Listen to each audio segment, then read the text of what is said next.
We now know what an oxidation state or an oxidation number is and what it means when things are oxidized or reduced. And let's see how that actually happens in reactions. So what we're going to study in this video is oxidation / reduction reactions. And all that is a reaction where somebody's being oxidized, which means that electrons are being taken away from them, and someone's being reduced, which means that they're being handed electrons or they're taking electrons away from someone else.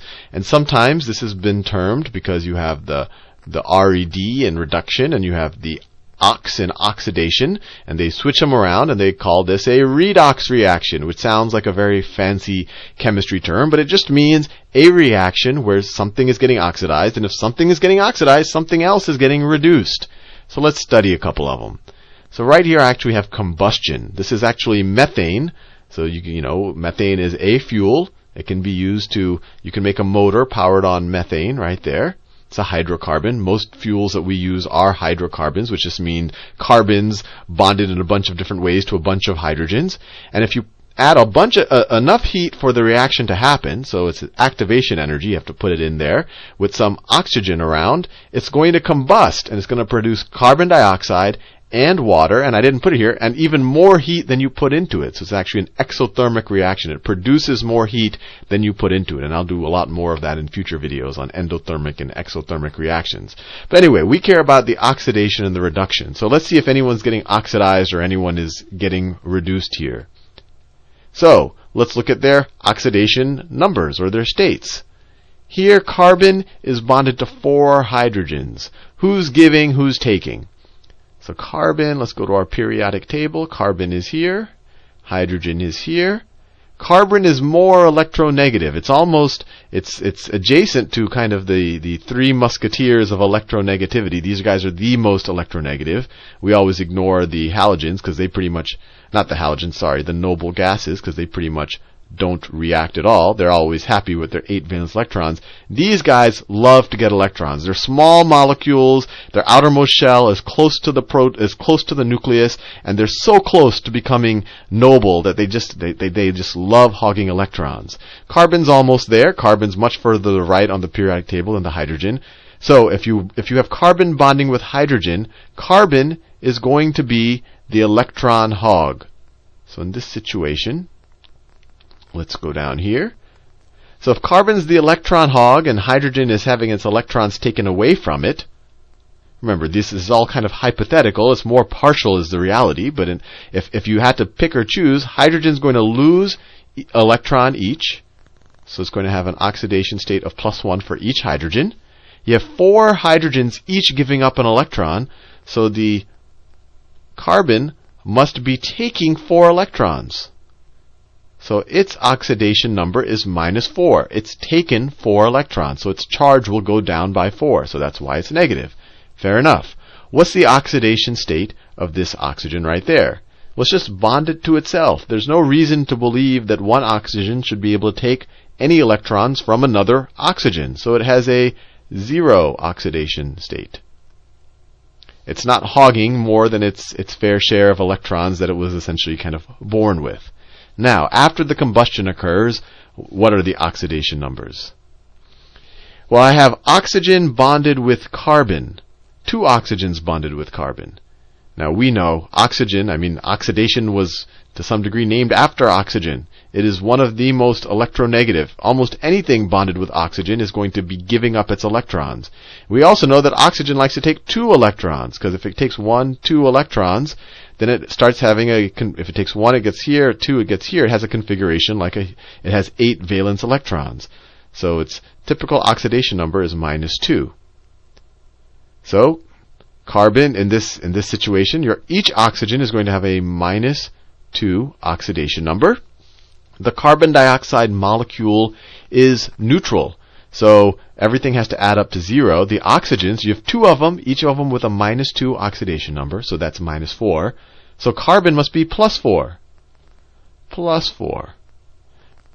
Which means that it has given up 4 electrons, right? And really it only has 4 electrons to give up. It has 1, 2, 3, 4. valence electrons in its second shell, which is its reactive shell. So its oxidation number is +4. Now let's look at the water. We've done that a bunch.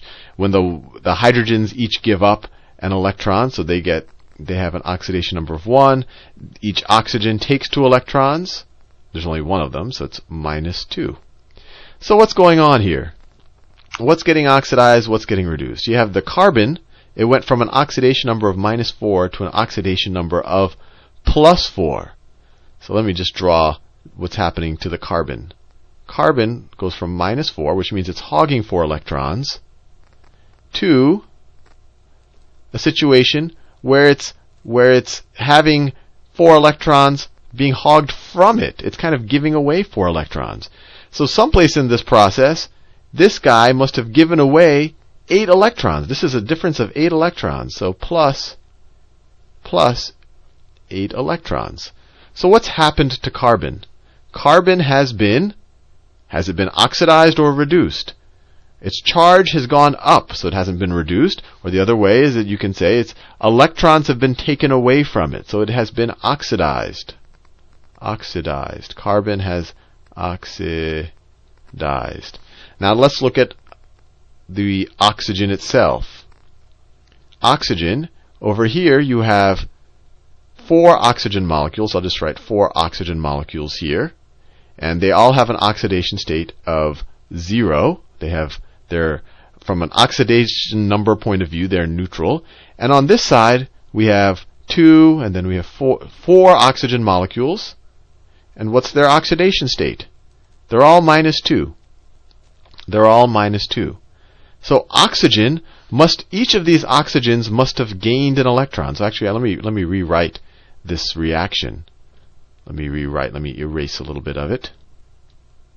So each of these, actually even better, let me just move this over.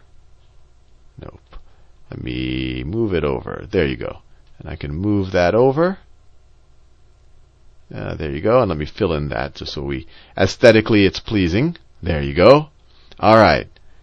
So we have 4 oxygens with a 0 oxidation state turning into 4 oxygens with a -2 oxidation state. So each of these 4 oxygens took 2 electrons. There's 4 of them. So we must have gained 8 electrons. So what happened to oxygen?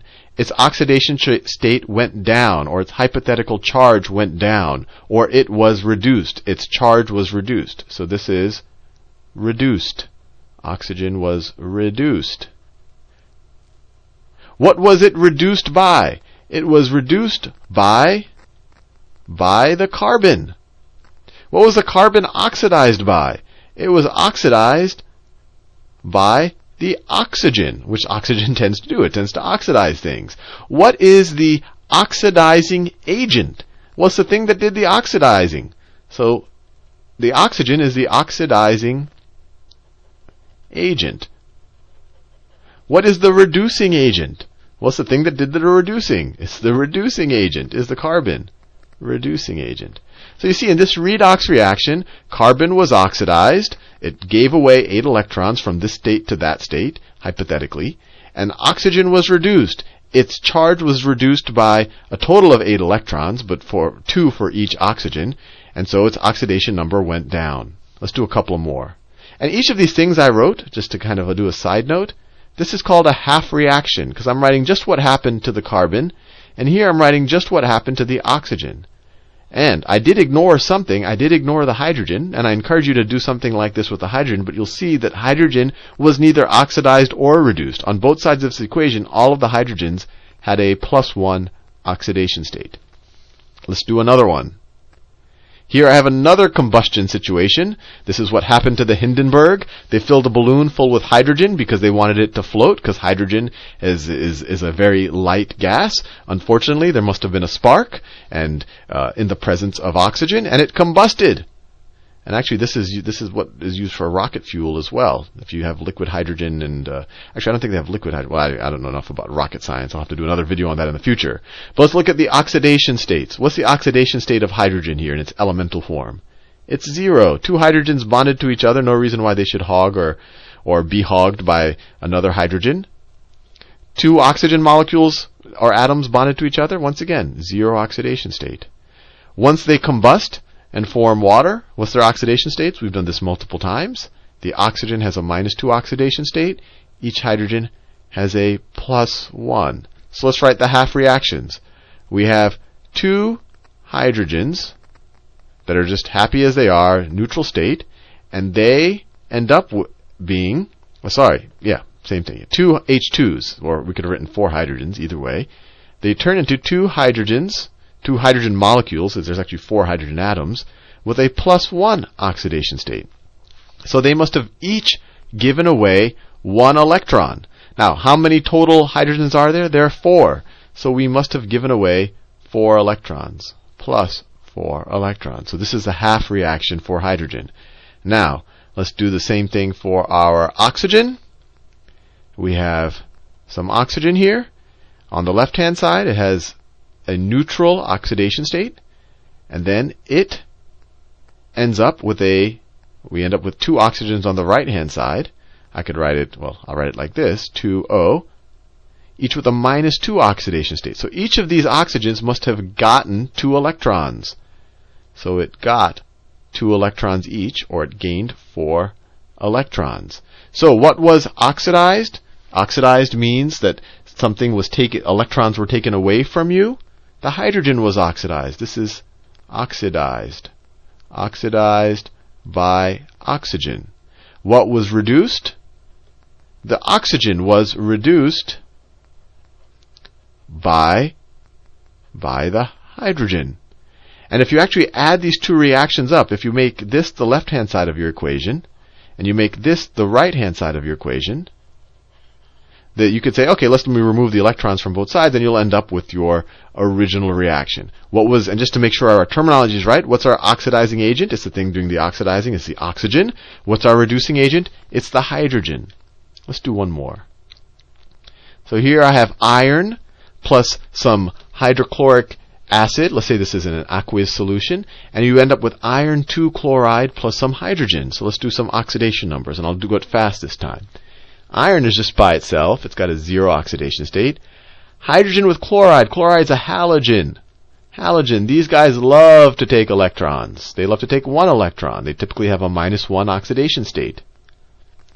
So the chlorine is going to have -1. The hydrogen is going to be +1. Add them together, you get to a neutral compound. Fair enough. Now you go on this side. What is chlorine's oxidation state? Well, once again, it always likes to take 1 electron. So this is -1. But I have 2 chlorines here. This is a neutral compound. So the iron oxidation state must be +2. +2. What about the hydrogen? Now it's just in its elemental form, so it's going to be neutral. So it has a 0 oxidation state. So what was oxidized? Our iron went from neutral to having 2 electrons taken away from it, which may give it a positive charge. So plus 2 electrons got taken away. So this was oxidized. So this is oxidized. What about the hydrogen? The hydrogen went from 2 hydrogens with a +1 state, and essentially they went to 2 hydrogens with a neutral state. So 2 electrons must have been added to the hydrogens. 2 electrons were added. Their charge was reduced. So they were reduced. And what were they reduced by? They were reduced by the iron. What was the iron oxidized by? It was oxidized by the hydrogen. What about the chlorine? The chlorine has a -1 oxidation number here. It has a -1 oxidation number here.